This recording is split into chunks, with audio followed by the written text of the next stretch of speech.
Hey, today we're talking about marriage, mentors, and billboards.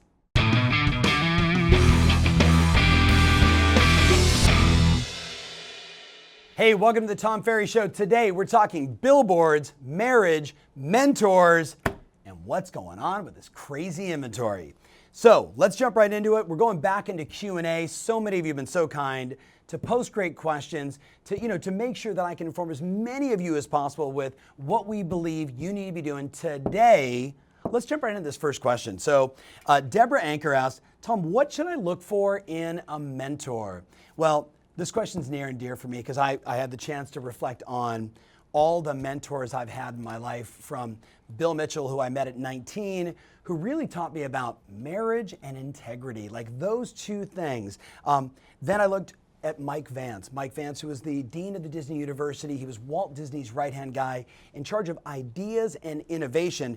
Jay Abraham, a longtime mentor and a friend when it comes to marketing. And Brian Tracy, I'm married to my wife because this guy challenged me in the middle of a seminar, looked me right in the eyes and said, kid, you need to get married. What is it that all those people had in common? For me, they had one specific superpower that I was attracted to. One specific thing that Deborah, I wanted to glean, to experience, to add, if you will, to my toolbox, whether it was emotionally, mentally, or something when it came to like a business skill. So the thing I would challenge you on when it comes to mentors is, first of all, you don't just need one. It's okay to have a relationship mentor, a health mentor, maybe someone you turn to when it comes to your money, right? When it comes to your business. So I just say, find that special person and lean in. Lean in. And what's so insanely great today is now the mentor doesn't even have to be alive, right? You can research and study from, YouTube and books that, all the great thinkers of our time.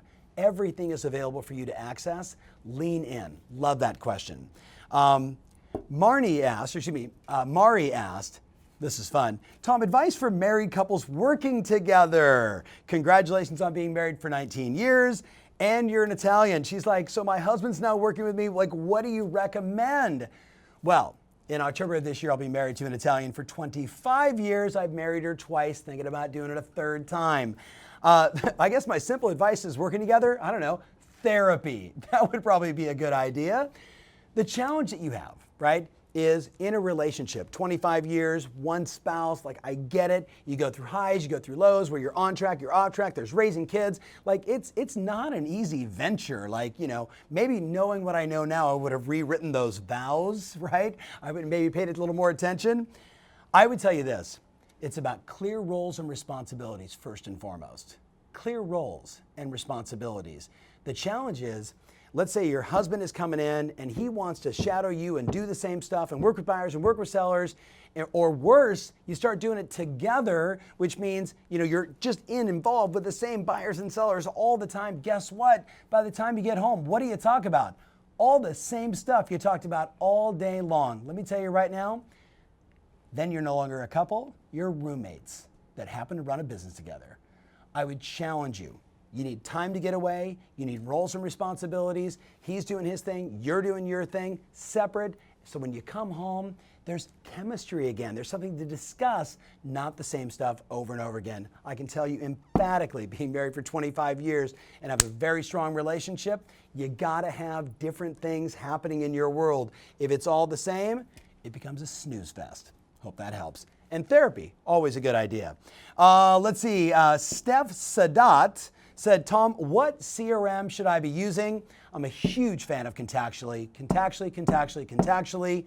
Could not be a bigger fan. And if you've watched my show before where I talked about the hub, my plan B is whatever your brokerage provides for free, use that.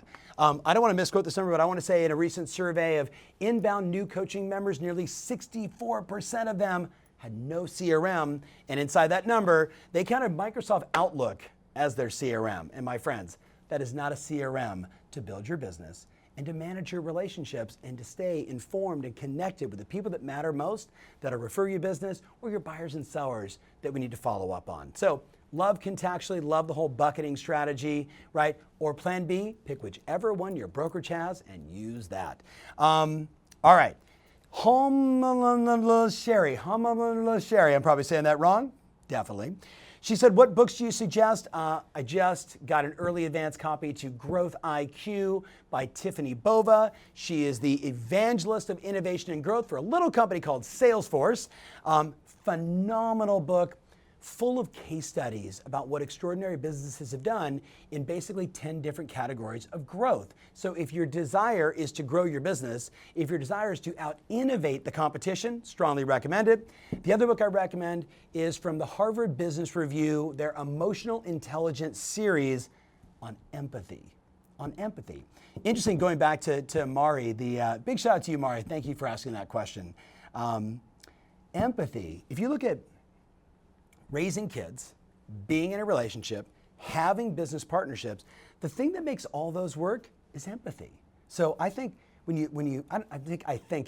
know if you improve that emotional intelligence, your ability to be empathetic with the buyer, the seller, right, your business partners, your spouse, and not be so reactionary, not be so judgmental, which, my goodness, with what's happening in the world today, it's so easy to be judgmental. You with me on this? There's so many sides and, all that BS.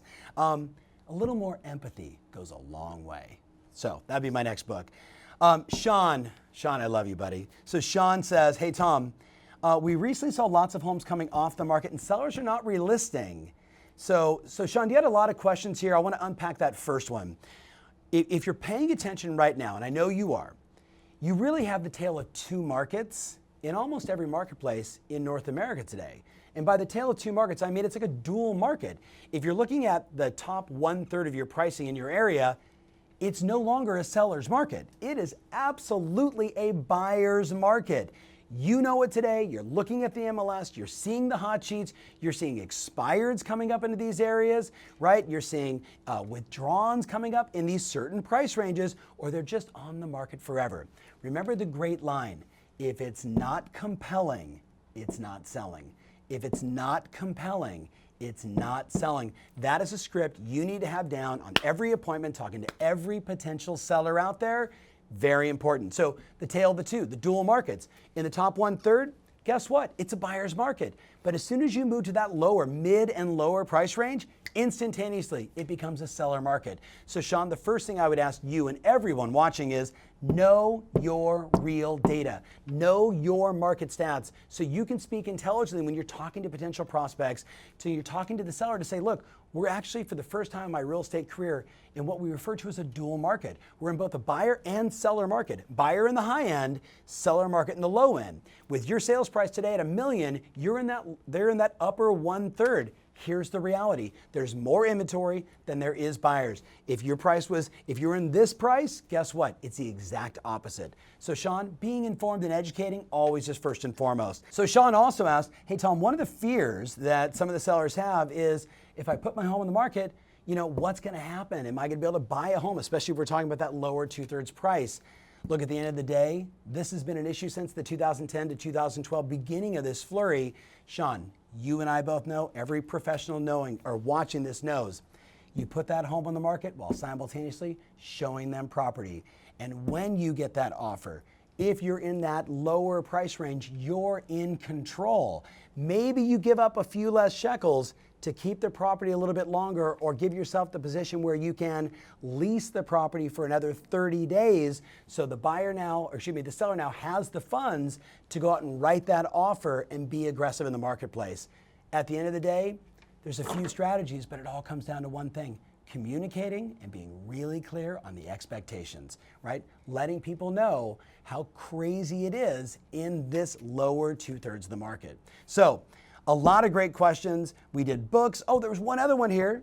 Tom, what are your thoughts on billboards and radio advertising? Boy, the last couple of weeks, it's like IGTV and can I build my entire business on social? And now somebody's asking about billboards and radios. Well, here's the reality. Like, I drive every day, you drive every day. When was the last time you saw a billboard? Like, I'm sure they're out there. Gary Vee used to say, nobody's looking at the billboards. They're barely looking at the road, right? They're driving like this.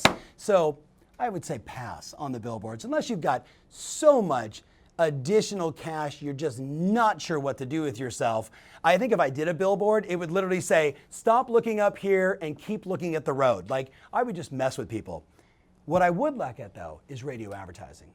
Radio advertising is very low cost today. I would challenge you to test something, right? To test, is it, an offer in 15 or 30 seconds on, drive time radio, ESPN, or your market, right? Talking about the demographics of who's listening supposedly at that time. But like, do you guys even listen to the radio anymore? I'm like looking at my team, like, I know it exists, right? But now with what's available, it's Pandora and everything else. Anyway, I do a very low cost, short term, not long contract test, and you decide. Short test, low cost, nothing long term, you decide. I think there's still an opportunity because guess what? Not many people are doing it anymore, so check that out. All right, so that's a wrap, guys. Lots of interesting questions. Mari, big shout out to you and your husband. Therapy, therapy, therapy, and make sure you know what your roles and responsibilities are. Otherwise, you just become roommates, and that's not fun. All right, thank you so much for watching. Remember, always your strategy matters, and now more than ever, your questions absolutely rule. Hey, it's Coach Tom Ferry. Have you been considering hiring a coach? If so, click the link below and check out what we do.